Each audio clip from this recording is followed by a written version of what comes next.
Hi, 2 a.m. I've been in the bed, but I'm up now. And I'm thinking about something kind of peculiar. I'm thinking about socialism and democracy. I guess they must have been talking about that on the soapbox. And as I think about it, I'm thinking that people got different ways of describing situations, depending upon how it affects them. And you can hear all kinds of different things. So when I think about socialism and democracy, I have thoughts, but when I really get down to it, looking at what I've experienced in democracy and what I've read about socialism, I tell you, neither of those are my concerns.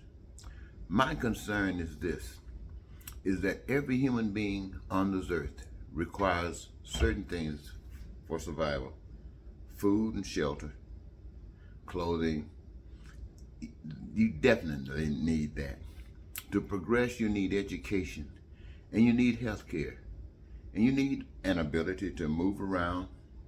So I look at it like this: every human being on earth requires food, clothing, shelter, education, health care, transportation, and an infrastructure. These are things that we have determined since we've been alive.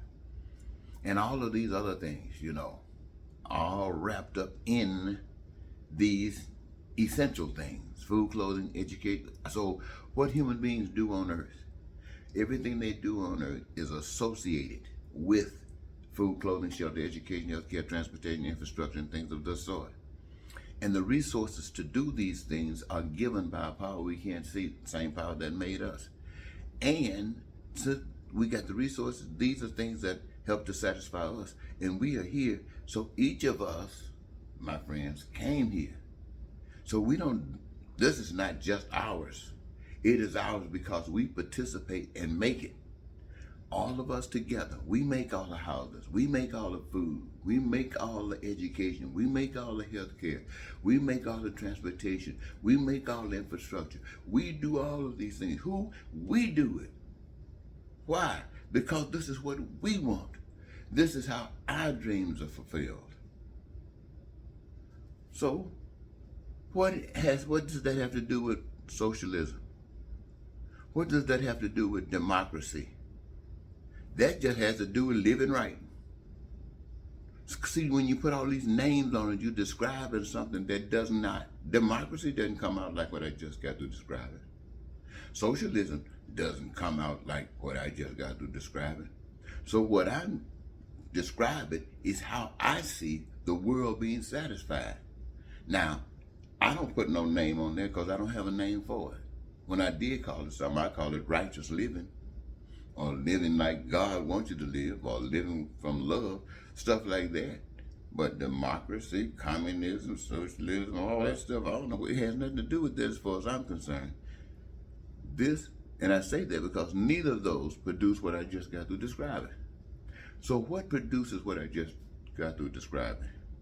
We the people deciding, hey, that's a good idea.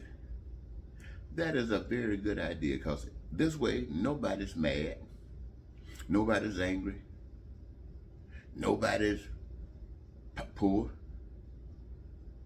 There's no crime, there's no violence, there's no lying, there's no cheating, there's no hating, there's no racism, there's no terror, there's no war.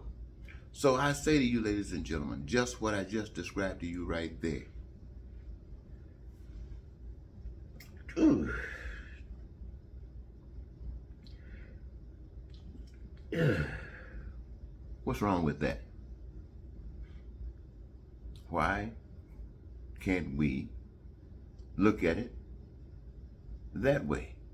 Why can't we start seeing our future that way beginning now? Then we don't have to worry about Trump and his folks coming back killing us because we didn't like what he was doing. We don't have to worry about democracy as we speak of here in the United States still allowing blacks to exist as second-class citizens and people of color exist as second-class citizens, and others can't get health care. Now all that stuff we put aside. Why don't we contemplate that? And let's see that as a much more perfect way, a way that not only we can ascribe to, but perhaps the world as well. I thought I'd share that with you, ladies and gentlemen, and let's see where it goes. Maybe next week we can talk about this and not talk about Trump. Thank you.